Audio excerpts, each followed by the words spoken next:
is your brain. This is drugs. This is your brain on drugs.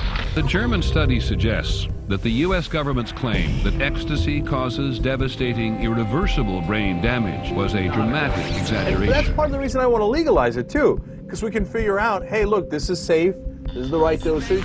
Now, there are people who think it's a bad idea. There are people who think smoking and drinking are bad ideas. Experts warn that just one dose could mess up your brain for life. Researchers at a Norwegian university have looked back at early medical trials of LSD and found evidence it could be used to treat alcoholism. Psilocybin decreases the amount of activity that's occurring, therefore decreasing activities associated with depression.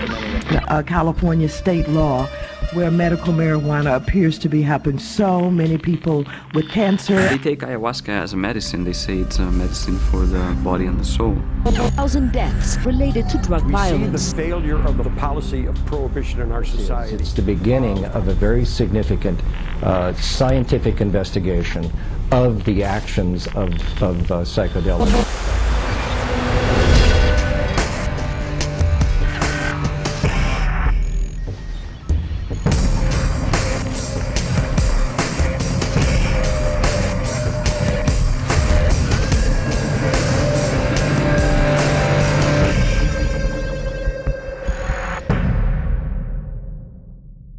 In the popular press, hallucinogens have been portrayed as a recreation, an escape, or a dangerous invitation for abuse.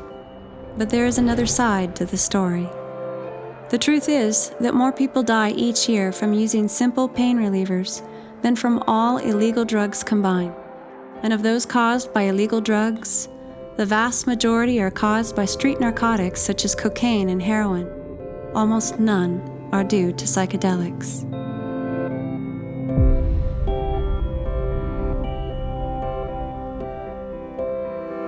This is a glass of water. It contains 100 gamma of LSD-25, 1/10 of a milligram. Let us observe the effect some 3 hours later. I can see everything in color. And the dimensions and all the prisms and the rays and everything coming down through you and moving. What does this all mean to you? I've never seen such infinite beauty in my life. There was great hope in the early 50s that LSD was going to revolutionize psychiatry. And in some sense, that hope was not misplaced. In the 1960s, drugs like LSD had moved out of mainstream medicine into recreational use. I think the powers that be to some extent felt that things were getting out of control, so that in the mid-60s there was a move to try and put the lid back in the bottle, to get the genie back into the bottle, to try and restore social control that appeared to be on the verge of breaking down. Anti-war demonstrators protest U.S. involvement in the Vietnam War in mass marches, rallies, and demonstrations. If we're going to be able to prosecute wars in the future, we can't have too many people taking drugs like LSD. When they would take it, they go, wait a minute, why am I supposed to go fight in Vietnam? Exactly, explain to me, what am I doing over there? You're wanting me to kill these other people, but they're just like me, I'm killing a part of me. And you do see out of the box with LSD. You do see past culturally imposed values. You know, the whole goal was to sort of crack open the mind, break away from the constraints of a culture that we felt was inhibiting the human potential, that we might embrace a new realm of possibilities. The upshot, though, was quite extraordinary in that in order to ban a drug, you had to paint it as having extreme dangers linked to it. And the biggest and most convenient danger to use was the idea that you would get hooked. In actual fact, you cannot become physically dependent or get addicted to a drug like LSD. To try to deal with something like this in a straightforward scientific manner is really difficult because you're really dealing with irrational, fear-based reactions that have nothing to do with what the drugs have done in the past and what they can do in the future. It's been 40 years, 50 years, essentially, since all clinical work on psychedelics was shut down. Despite the restrictions on research into LSD, its dramatic effects on the brain had put scientists on the trail of a new and intriguing neurotransmitter called serotonin. Serotonin is referred to as a neurotransmitter system. It's also referred to as a neuromodulatory system because it modulates or regulates not only a lot of different kinds of processes in the brain, but it also regulates the activities of other neurotransmitter systems. Psychedelics have a similar kind of role in the brain, although sometimes what they're doing is releasing the control that serotonin has over certain areas of the brain. So everything that's coming in through your senses, except for smell, comes in the brain and goes through an area called the thalamus, which is kind of like a gateway. The thalamus decides what gets sent to the cortex. And the cortex, these executive areas, is what puts together your whole sort of gestalt. What is your reality? Now, these two parts of the brain, the lower part of the brain that regulates the flow of information and the middle parts of the brain that provide the emotional interpretation of the information, are linked through these serotonin circuits. And so one of the things that these psychedelics do is that they stimulate this serotonergic circuitry that enhances the connections between the emotional brain and this lower behavioral and informational brain. So this is why I talk about these psychedelics as really being better characterized as psychointegrators. They function much like serotonin in integrating the activities at the different levels of the brain, but they do so in a way that changes the serotonin's sort of repressive control mechanisms, regulating us from having too much information to saying, you get it all. And this is part of the overwhelming experiences that people have, but it's also why we get these intense insights, these intuitive understandings, the sense that everything is now all connected together, because the brain really is being connected together by the way these substances interface with the serotonin system. What really got researchers interested in serotonin and its functions was the fact that LSD resembled serotonin chemically. Not only that, but LSD affected all of these various functions of serotonin and was really used as a molecular tool to understand what serotonin was doing. If you had a psychiatric disorder, say you were schizophrenic in the 1940s, the general consensus then was, or the belief was then, that you were schizophrenic because your mother had failed in some way. You had not had a nurturing mother, she had not breastfed you. There was no concept that what happened in your behavior was in any way related to brain neurochemistry. Among these drugs, the hallucinogens, are included mescaline, a chemical taken from the peyote cactus, psilocybin, extracted from a variety of Mexican mushroom, DMT, synthesized from the compound tryptamine, and of course, LSD-25. Albert Hofmann discovered LSD in 1943. Sandoz began to send it out to psychologists and psychiatrists, say, here's something that produces a state like mental illness. You can use it to learn about it, possibly use it as a tool to study mental illness. So serotonin, which principally occurs in the gut, was isolated and identified in about 1948, about 5 years later. LSD was, showed tremendous promise and continued to show promise as a tool in neuroscience, as a tool for understanding brain functions. William James, the famous American psychologist, made a distinction between two different kinds of ways behavior change.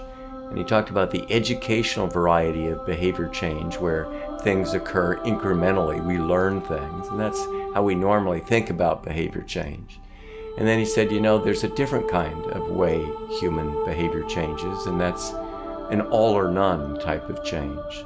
Psychologists have used various terms to describe conversion experiences or quantum change or epiphanies, to kind of grab the idea that the human organism is capable of having a profound shift of perceptual awareness. Often in a psychedelic session, there's a sense that there is a process unfolding that's just incredibly well crafted, incredibly wise, and it's not coming from the person who has ingested the substance or the guide. It's coming from the depths of the unconscious itself. People recognize very often the pain that they've been running away from all their lives, but they also recognize that central and indestructible part of themselves that they've never seen before, at least that they've lost touch with. And ultimately, that entails feeling drawn into this transcendental, mystical realm of the self, beyond the individual historical life, and beyond that to the profound unitive states that the Hindu would call samadhi, or the Christian might call the beatific vision, a Sufi would call fana, the profound awareness at the very core of the mystery of what we are. I'm reminded of a slogan or two I saw some students carrying once. One said, all wars are civil wars because all men are brothers. Right. And another one said, there is no they. Right, exactly. And that's one of the components of the LSD experience, the understanding that there is no they, there's no other. It is all one.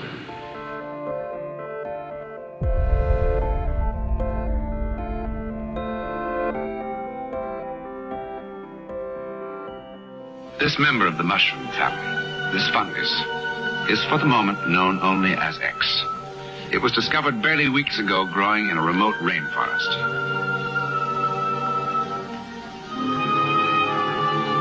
Science has not yet given it a name, for science knows scarcely anything about it. But it is felt that X might have one remarkable quality, that it stimulates extrasensory perception, enabling the mind to become telepathic and clairvoyant. Now that's a rather large claim. Is it true or false? The answer to that question took us on a unique and distant journey. We suddenly found a way to explore a continent that we didn't know existed, and not many other people knew existed either. Just like Marco Polo, in the 14th century, he went with his uncle and his father to China, and then came back and said stories about China, and people said, oh, you're hallucinating, you're crazy, there's no such thing, there's no such place, you made that up, you're fantasizing. He said, no, you could go for yourself. So we suddenly found that there's a ship that can take you to this other continent that you didn't know existed. And there's all these amazing animals and people and trees and plants and mountains and situations going on that you never heard about before, and that, are incredibly interesting, that are all kinds of fascinating relationship to our own selves and give us insights into who we are in a very interesting way, and novel and productive way.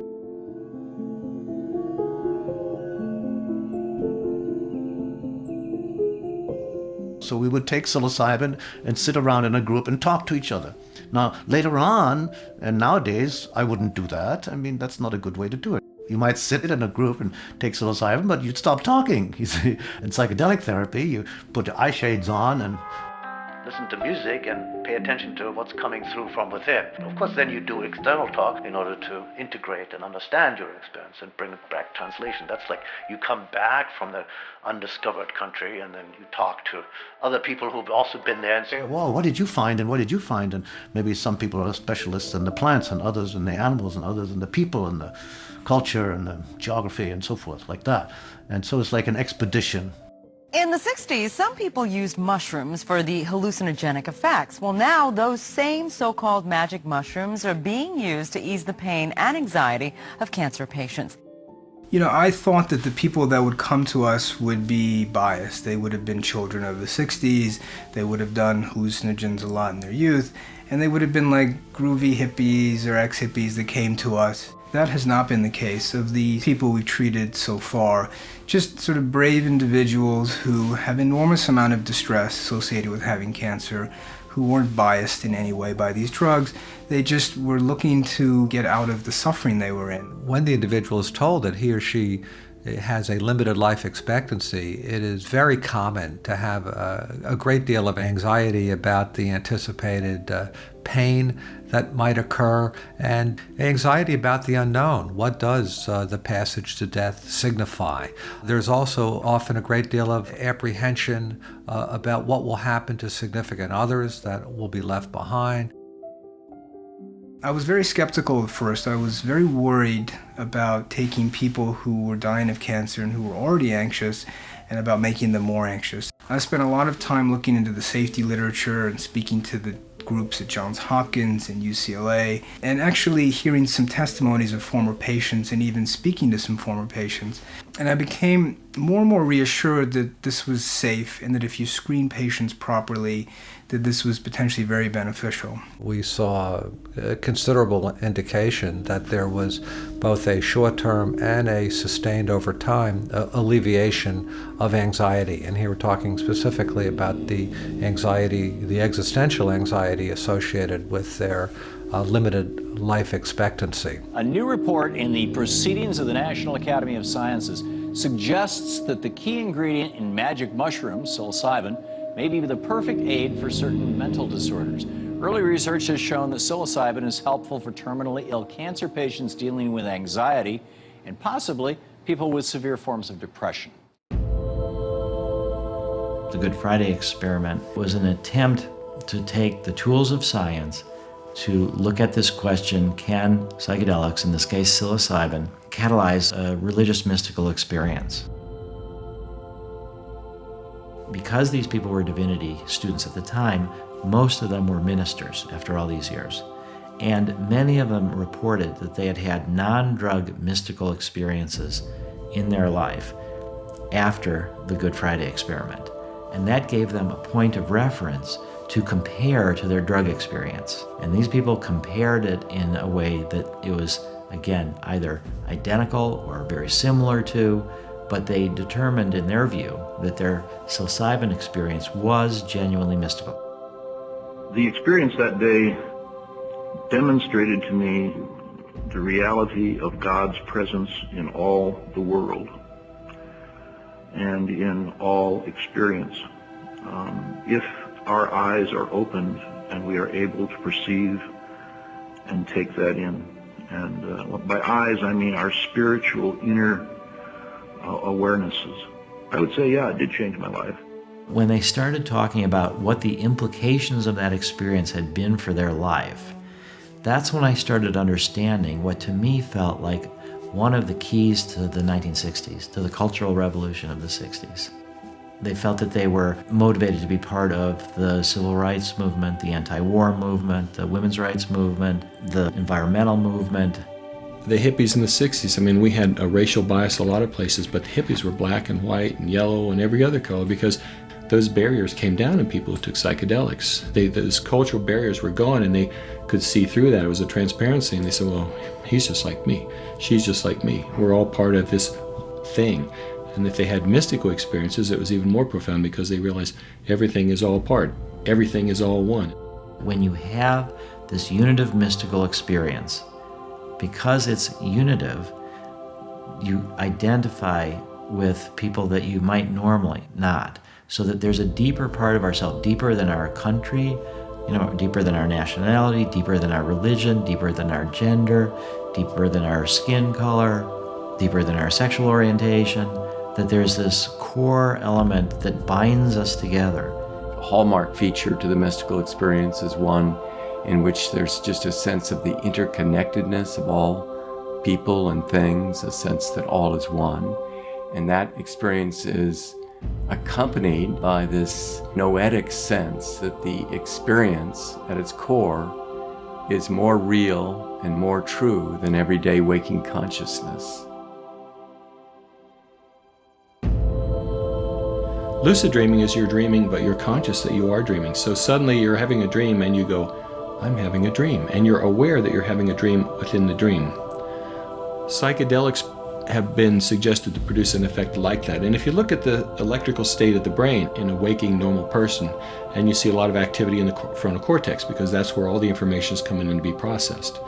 So when people take a psychedelic and have that mystical transcendent experience, The brain is still functioning and conscious, but it's getting no data from your feeling, touch, the body. The body's gone. So now you just have this basically pure consciousness. So what happens then?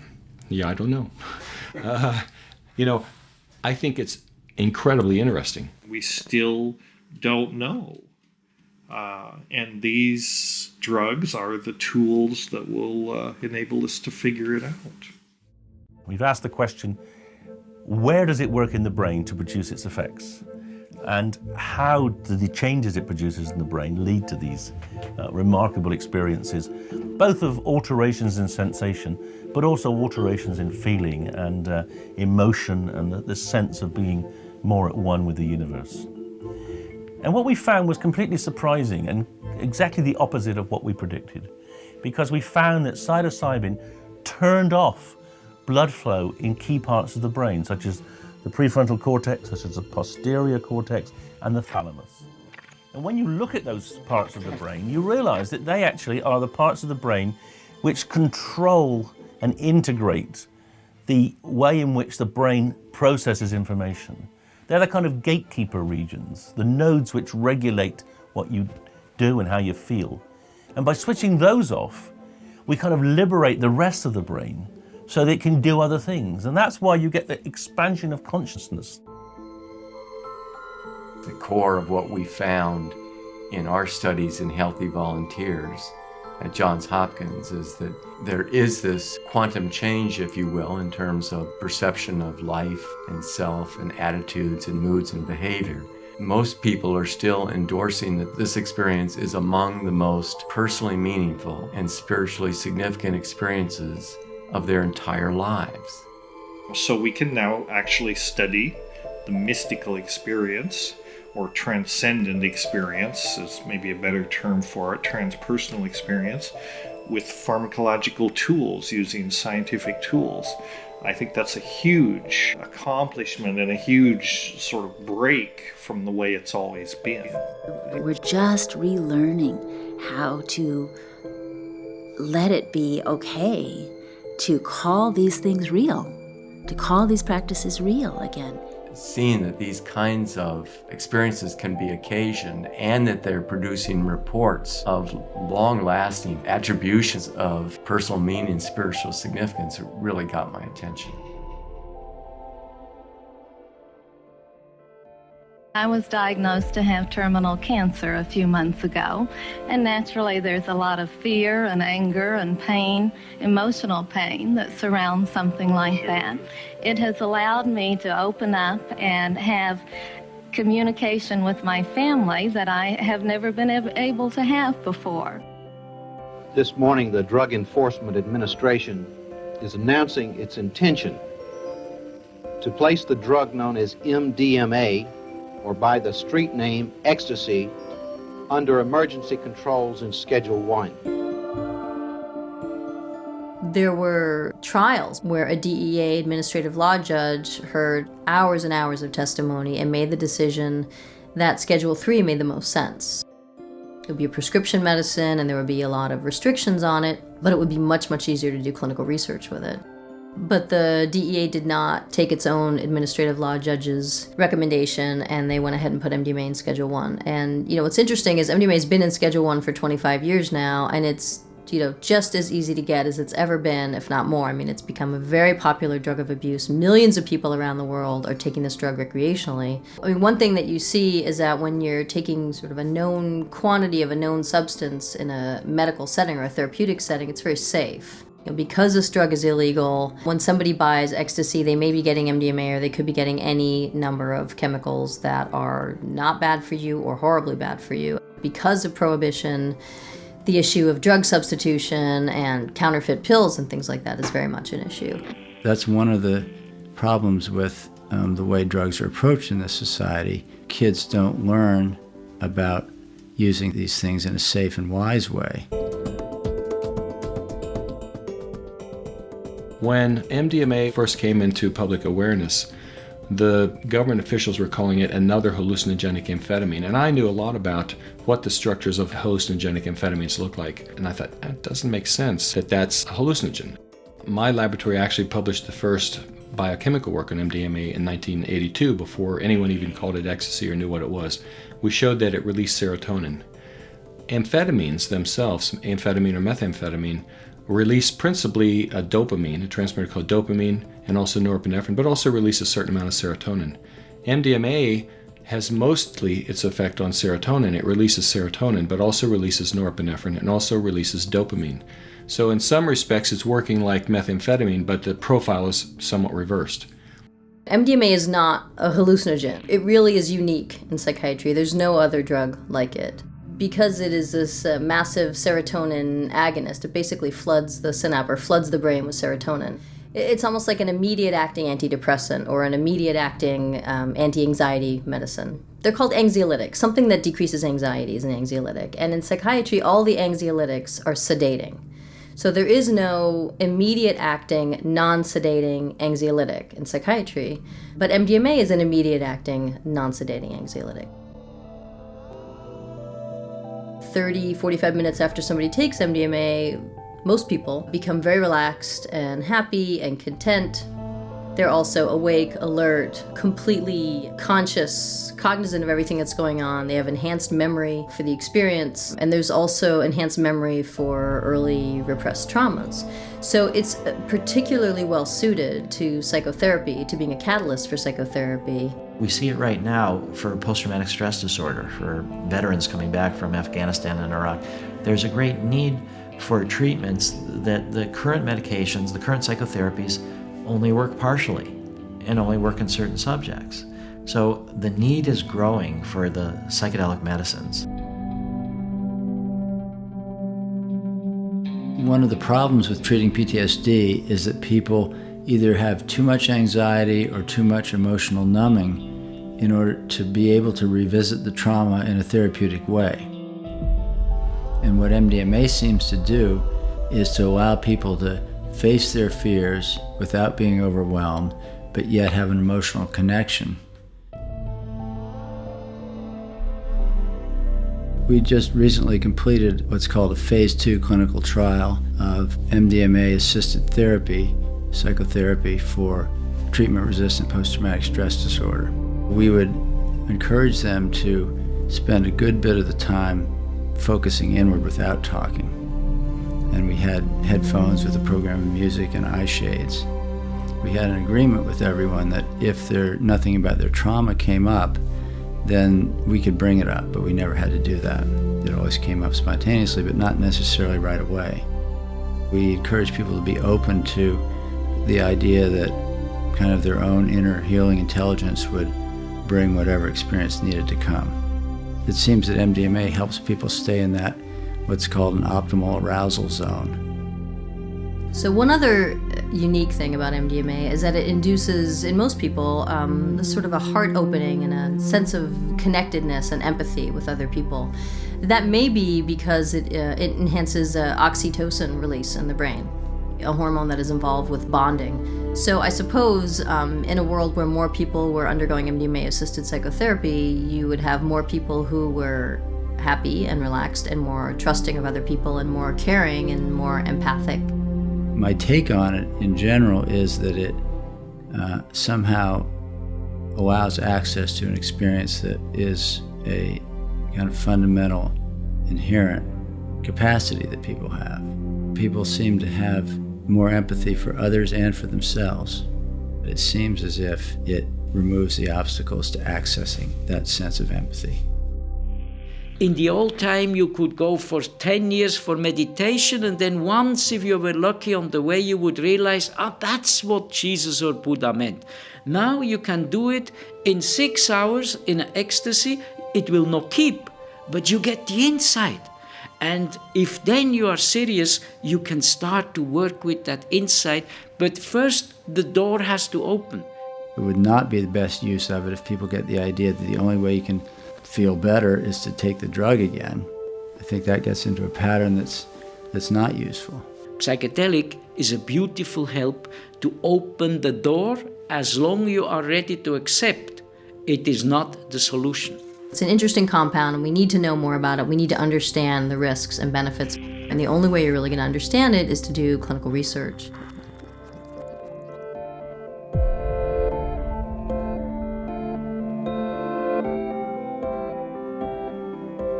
Marijuana, the dried leaves and flowers of the Indian hempweed, is used in the form of a cigarette. Marijuana smoking, experts point out, can make a helpless addict of its victim within weeks, causing physical and moral ruin and death. Should you ever be confronted with the temptation of taking that first puff of a marijuana cigarette, don't do it. One of the most remarkable aspects about cannabis is that the plant itself contains hundreds and hundreds of different compounds, many of which are likely to have therapeutic value. Now, mostly we focus on THC, which is of course the component of cannabis that makes you stoned. But there's another very important component called cannabidiol. But cannabidiol itself is also a relaxant drug. It's recently been shown to reduce anxiety. It may also promote sleep. Early man began to use psychoactive potions. In the cave paintings, you can see the signs of an altered state of consciousness. Initially, of course, ancient people didn't have any understanding of things like THC, chemical molecules, these types of things, their effects on the brain. And the effects of plants like cannabis, opium, coca, mushrooms, cacti were all generally seen as magical effects that came to them through the gods. So cannabis has a very broad range of actions, and it's been around for 4,000 years, so it's not surprising that its utility has been widely experienced and widely tested. It was very popular with Queen Victoria in England in the 1800s. She used it to treat period pains. She used it to treat the pain of childbirth. And in fact, it was a legal medicine in Britain until 1971. And then when young people started using it, it was banned.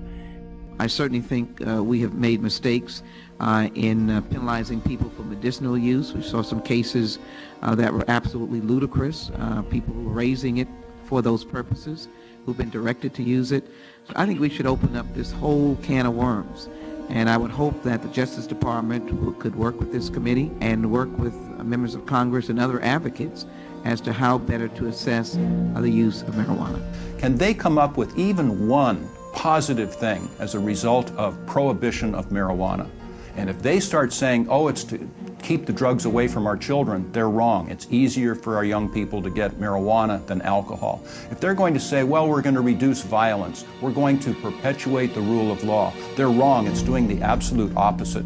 60% of all of the drug cartels' profits in Mexico come from the sale of marijuana, with all of the drug-related violence that goes down there. It isn't the drugs that are causing the harm, it's the drug money. The federal government officials say this all the time. There's no study showing that marijuana is an effective medicine, and you know something? They're right.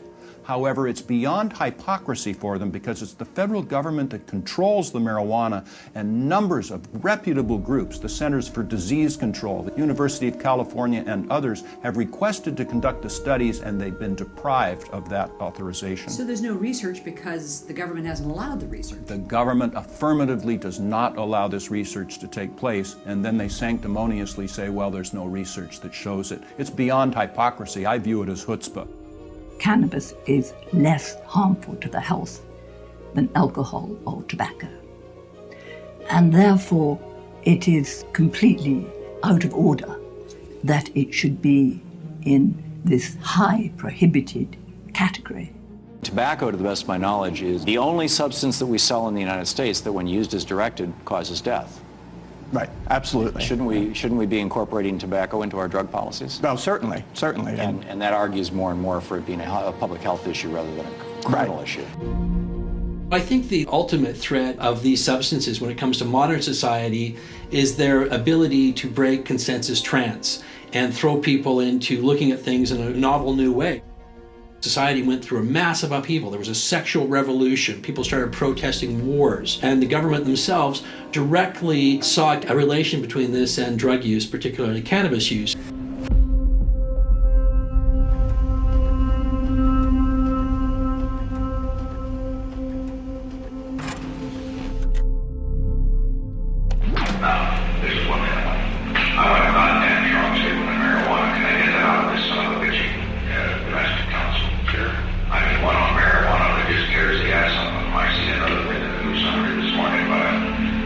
That's the funny thing. Every one of the bastards that are out for legalizing marijuana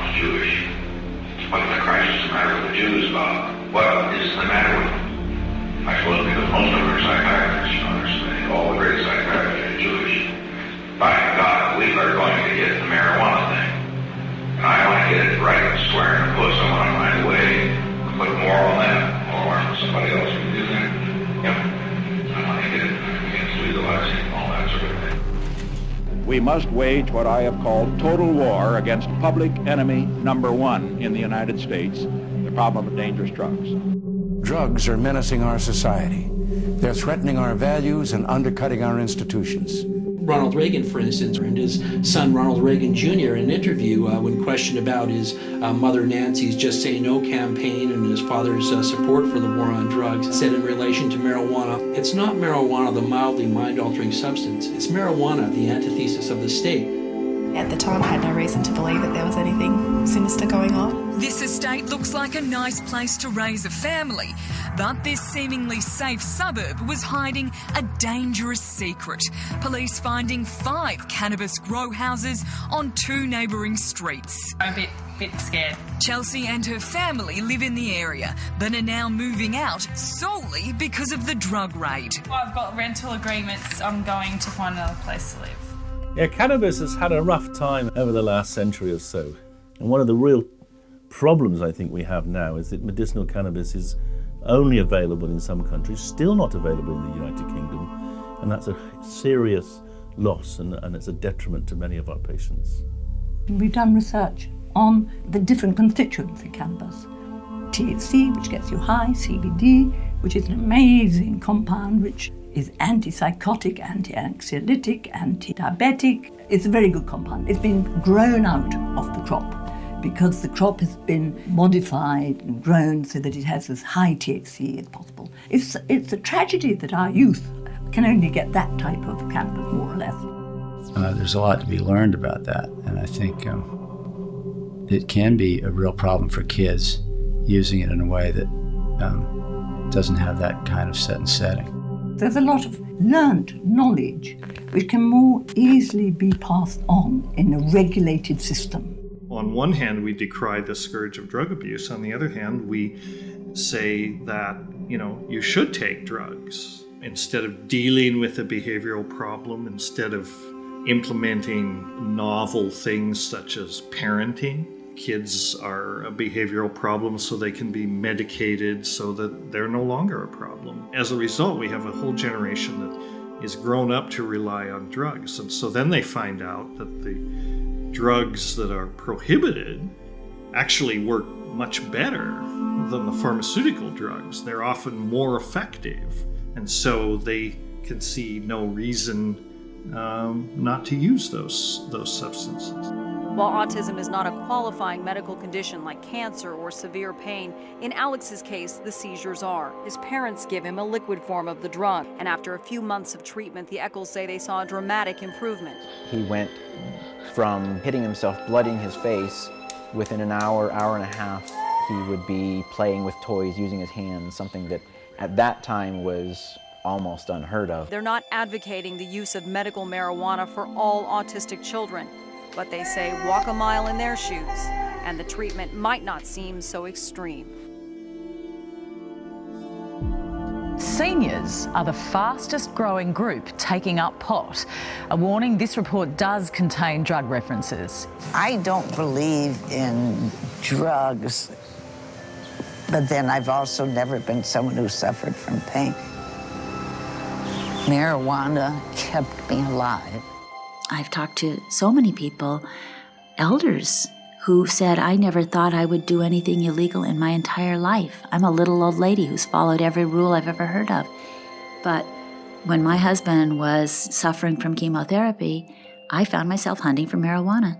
And I had to go across that line to find it. It made me realize that not all the rules are here to protect us. And that sometimes we have to look beyond those boundaries to find what we're actually entitled to have. And CNN's chief medical correspondent, Dr. Sanjay Gupta, joins me now. Sanjay, welcome to you. Thank you. Thanks for having me. So, come on, you've been looking at this for a year, and I want to remind you that in 2009, you wrote a Time magazine article entitled Why I Would Vote No on Pot. You've changed your mind. If you look at all the papers that are written in the United States about marijuana, the vast majority of them are about the harm. That we fund studies on harm, we don't fund studies on benefit nearly as much. So it gives a distorted picture. But I didn't look far enough, I didn't look deep enough, I didn't look at labs in other countries that are doing some incredible research, I didn't listen to the chorus of patients who said, not only does marijuana work for me, It's the only thing that works for me. I took the DEA at their word when they said it's a Schedule I substance and has no medical applications. There was no scientific basis for them to say that. The science is there. This isn't anecdotal. This isn't in the realm of conjecture anymore. I mean, for a long time, we've just ignored these papers, but this was a drug, that was used for thousands of years.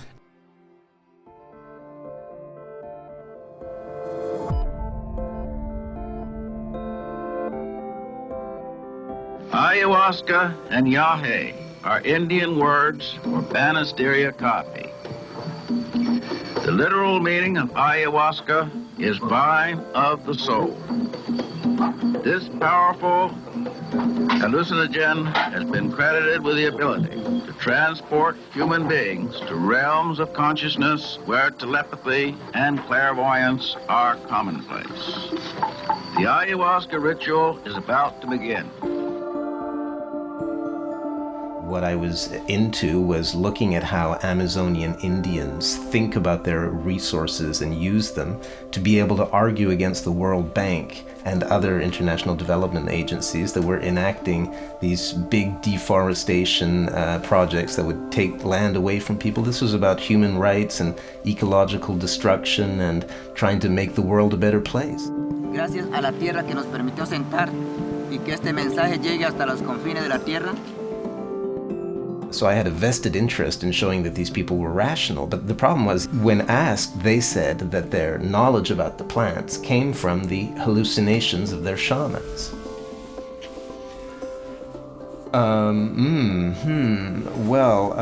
After circling around this question of the origin of their knowledge, finally one guy said, "Brother Jeremy, if you want to know the answer to that question, you have to drink ayahuasca."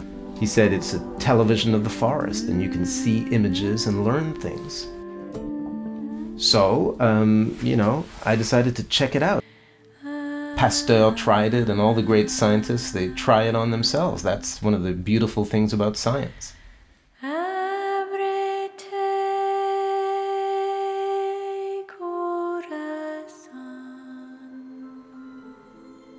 It's not such a radical proposition to see plants as being teachers. In fact, it's only the alienation of Western science from our roots that creates that apparent split. I mean, for thousands of years around the world, medicine was based on plants. These psychoactive chemicals, in some way, are a co-evolutionary mechanism, a way that, and here's where we get away from science and into speculation, but a co-evolutionary mechanism by which the community of species, or at least the community of sentient species, has evolved to talk to this primate, if you want to put it that way, a way to share the gnosis, to share the knowledge. A famous botanist once said, plants have substituted biosynthesis for behavior. Animals interact with their environment and deal with their environment primarily through behavior. The flight or fight reaction, all of this stuff. We move around. If we're threatened, we get up and run away.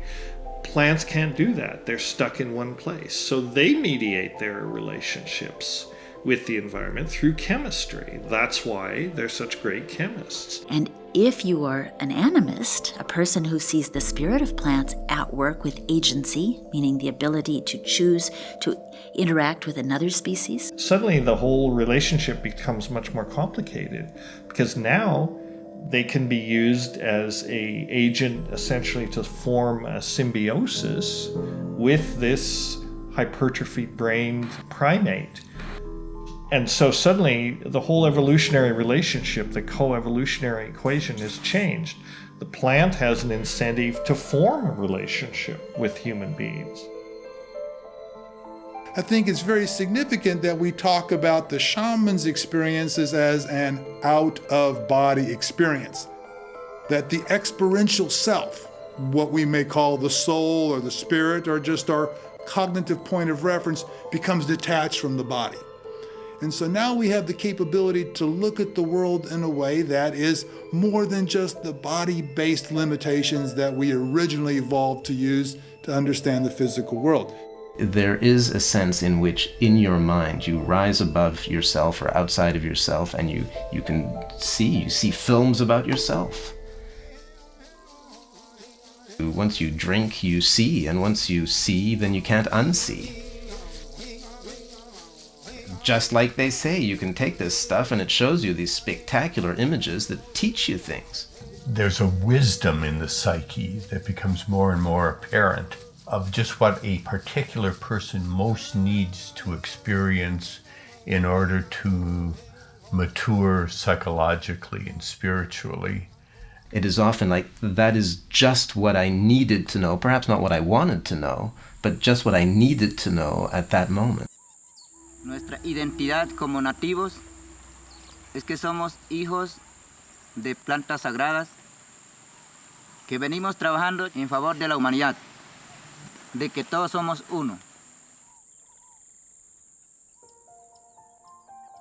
Those cultures where ayahuasca is part of the culture, no one uses it frivolously. The kids don't go off and party with it. It's used in a very respectful way with elders, shamans, people that know how to use it, guiding and having a safe set and setting.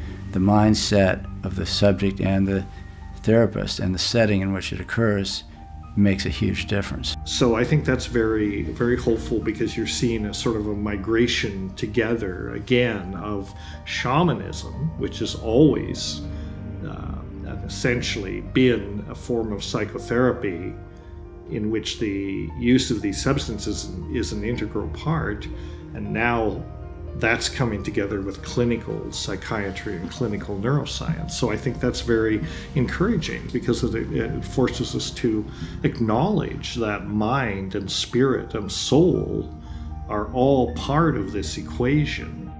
It's true that ayahuasca has become surprisingly popular in the Western world. What's surprising about it is it's not necessarily an enjoyable experience. It's a purge. It can make you vomit and so on. I mean, it's not exactly a party drug. I must say, you wouldn't drink ayahuasca out of ceremony. It's not anything that you do lightly, and you want to be doing it with people who have been there before, who are helping you, and who know what they're doing. But I remember after one of these sessions kind of innocently saying to the men who I'd been up all night with, I said, my God, this stuff is really incredible. I mean, it just seems just, it's terrifying. I mean, some of the visions just, and don't you guys get scared? And they just said, yeah, it scares the heck out of us. The idea is sort of ripped through the placenta of ordinary consciousness to achieve some kind of illumination. But nobody said the journey was supposed to be pleasant. It's nothing I particularly either look forward to or enjoy very much when it happens. But after it happens, there's a kind of clarity and a lightness that's powerful, because what's being purged actually is psychic contents that you've been holding on to. You're purging anger, you're purging pain, you're purging some false story about the self. What faster way, if you're a Westerner, to sort of find an antidote to shopping, materialism, and lack of meaning by having this experience? What we have witnessed here is the survival of a tradition almost as old as man himself.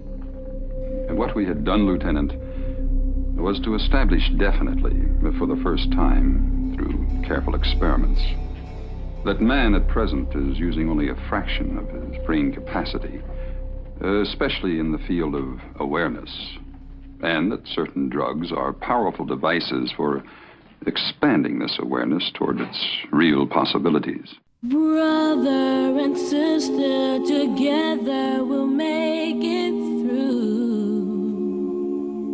Oh, yeah. Someday a spirit will take you and guide you there.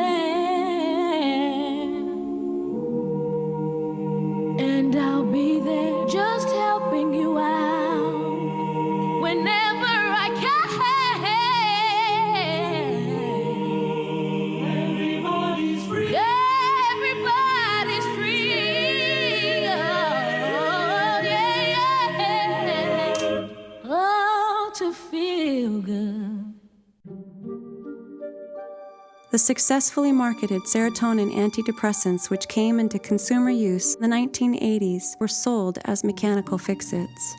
In the marketer's dream, the complex system of self and environment was distilled into a pill to be cheerfully swallowed on a daily basis, offering the promise that you would return to the persona of a productive and contented citizen. This idea that we can somehow medicate ourselves into a state of happiness.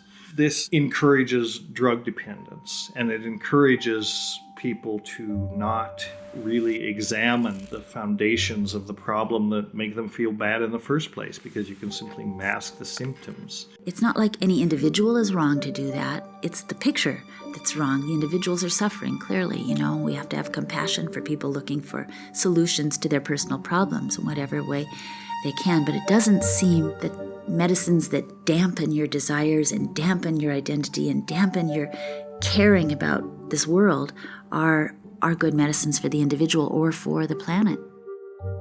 Overburdened by their HMO schedules, doctors no longer have the time to work through serious issues with their patients. Their only recourse is to issue a quick prescription. That's one of the problems why it's difficult for drugs like LSD or the other psychedelics to be integrated into the medical model. It's an experience. A therapist has to actually sit down with the person and talk with them. Depression and other types of mental illnesses are understood to be chemical imbalances in the brain. It's very rare that when an SSRI is prescribed, that actually measurements are taken to establish that there are chemical imbalances. I don't think that chemistry explains depression. So the idea that depression can be related simply to some biochemical changes I think it's a very inadequate theory. Beneath depression are basically traumatic experiences. From our perspective, that's a symptom that we have seen most frequently changed very profoundly. We have seen people coming out of deep depression lasting several years, sometimes after one session. The companies are not interested to hear about a treatment that may need just to be given once or twice that could make a huge difference to people. As far as the dominating culture, the pharmaceutical, industrial, government complex, it's not that they don't want you to be on drugs. They want you to be on drugs. They just want you to be on corporate drugs. But what about the pharmaceutical companies? Couldn't they make a lot of money by turning all these substances into pharmaceutical products? All of these drugs are off patent. MDMA, patented in 1914, it's in the public domain. LSD, first synthesized 1938, it's in the public domain. Psilocybin was first synthesized in the 50s, it's in the public domain. Marijuana as a plant, these things are in the public domain. The corporate government approach is, if we can't patent it, let's prohibit it. All you do by banning these things preemptively is you create a black market, you create an opportunity for somebody to get very rich by dealing in what is now a prohibited substance, and you motivate intrepid psychonauts to experiment even more. There are many people who are using substances, all kinds of different substances, legal and illegal. Just give me something, let's just forget who I am and what's going on. And medicine is the opposite. Let's explore who I am and let's understand it.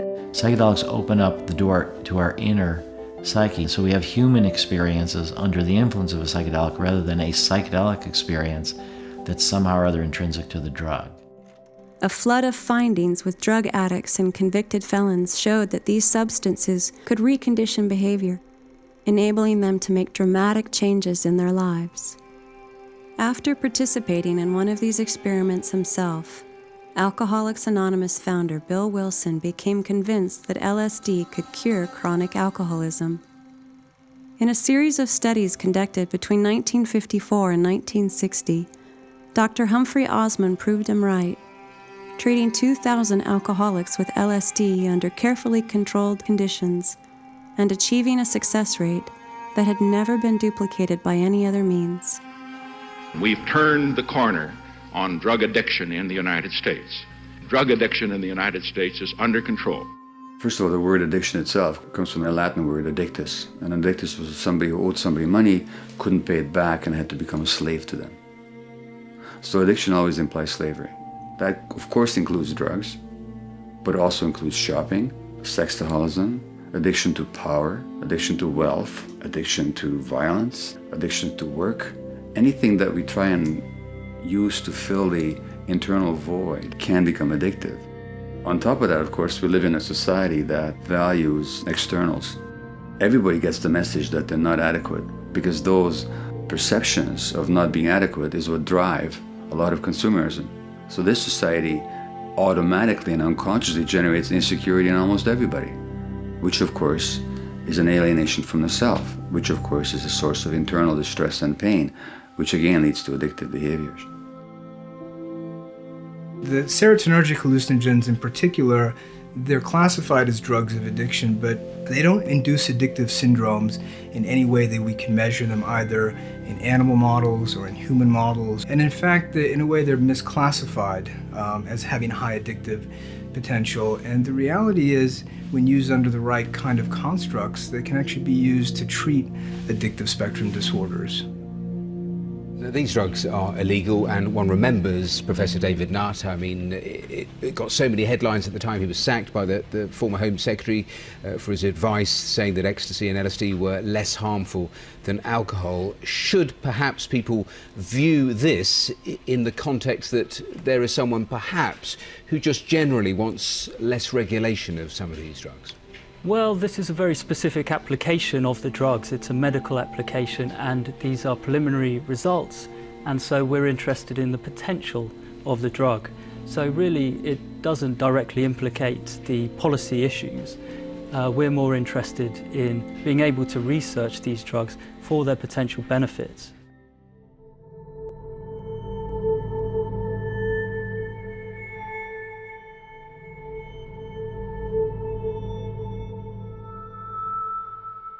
No theory of neuroscience, no theory of the brain and how the brain is related to consciousness will ever be complete if it doesn't take these phenomena into account. I went to London a couple of years ago where there were some psychiatrists really trying to open up, just even looking at what the old research with LSD has shown, what the old and current research on MDMA has shown, and they're just trying at that level. No one's doing any research, they're just trying to reintroduce the fact that these drugs were used, had great therapeutic results, and for some reason the whole thing was shut down and squashed. For various complicated and misplaced reasons, these substances, which historically have always been totally sacred, at the center of the cultural evolution of man, they've been shoved in the bag of illegality. The powers that be have held that these things should not be allowed. They're still illegal generally, not all of them, but many of them. They're held outside, not in other countries necessarily, not in every country. The countries where their traditions know that part of their innate character of their people and their relationship to the land comes through these medicines. Why would they make them illegal? They would tear the people away from their own history, from their own land, from their own sense of nature, from their own health. Our decisions that our governments make about the applicability of these substances for the treatment of very important medical problems are not based upon scientific evidence. They're based upon a prohibitionist attitude that says these are dangerous drugs without any medical uses whatsoever, in spite of the fact that we have evidence that these substances have been used for medical purposes for tens of thousands of years. But because of government regulations, we're denying major aspects of our population access to medicines that they dearly need. One day, if these drugs are rescheduled, of course it would have to be used in carefully controlled settings by trained and skilled people who had undergone, let's say, psychedelic psychotherapy training programs, and there had to be oversight and regulation. If it becomes approved for medical use, that's going to involve a societal change in the medical profession, learning how to use these properly. The future of psychedelics on the immediate front is getting them accepted into clinical use, maybe establishing centers or training clinicians who can use them in psychotherapy and having places where people can go and have these experiences, whether they have specific mental or physical problems or whether they just want to go for spiritual exploration of consciousness. And it's possible, and I think it'd be very interesting to use them not just for disease states, but to enhance human growth, spiritual growth, and being more empathic and connected and perhaps better human beings. If we look at our world, we are intellectually, technologically, vastly overdeveloped with very primitive emotions. And that's why the world is at risk. That seems to be the message that one gets from psychedelics is, wake up. We're potentially the salvation of the planet and also potentially the destruction of the planet. And it may be that messenger molecules are a way to try to initiate this dialogue.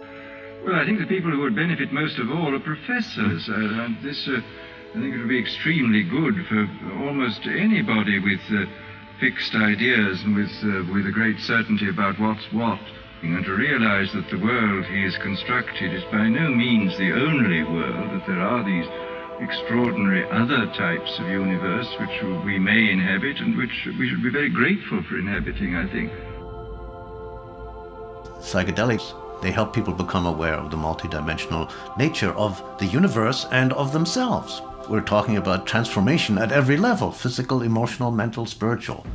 This rediscovery of the scientific study of psychedelics is opening the door to the study of many aspects of spirit. And I think science will be much richer for it. In order to use these medicines, you have to be rebel enough against a taboo to look at the taboo. And the whole nature of a taboo is that it's an area of culture where we're told, don't look there, it's not good to even look there. We have no real clear idea of all the different people that have been influenced by psychedelics. Kary Mullis, who invented polymerase chain reaction, for which he won the Nobel Prize. Steve Jobs has written in his autobiography about how LSD was one of the most important experiences of his life. Psychedelics have catalyzed in many people a creative process that has led them to make major, profound discoveries that have changed the face of the world. There always seems to be one ingredient in the recipe of social change that our generation has tried to expunge from the record, and that's the fact that millions of us lay prostrate before the gates of awe, having taken some psychedelic substance. And critics who would always say, don't take these drugs because they're going to change your life forever. What they didn't understand is that was the entire point. I think it's unwise to be so scared of the possible risks of these drugs, which there are possible risks. There's risks in anything. I mean, there's risks in driving a car, there's risks in crossing a street. But to be so scared of them as to make them illegal and accessible to anyone and not even want to research them or not even want to think about them, why would we do that? Are we so sure that we can solve all the problems that confront us that we want to throw away a possible tool that can expand consciousness, that could possibly, give us some more insights and some more possibilities of how to resolve the difficulties that we're facing? I think not. We had this conflict in the 60s when psychedelics went wrong. What I think is even deeper is when psychedelics go right, not only would these drugs have the potential to be useful in psychotherapy, they had the potential to be useful in the evolution of the human species, and that they could make a major contribution to the survival of the planet.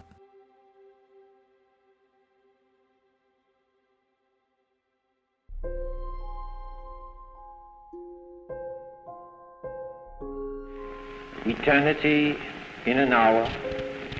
It's almost impossible, of course, as all the patients say, to describe it. There are the colors and the beauties, the designs, the beautiful way things appear. People themselves, dull people that I thought dull, appear fascinating, interesting, mysterious, wonderful. But that's only the beginning. Suddenly you notice that there aren't these separations. That we're not on a separate island shouting across to somebody else and trying to hear what they're saying and misunderstanding. This thing's flowing underneath. We're parts of a single continent. It meets underneath the water. And with there goes such delight, the sober certainty of waking bliss.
To the next dimension.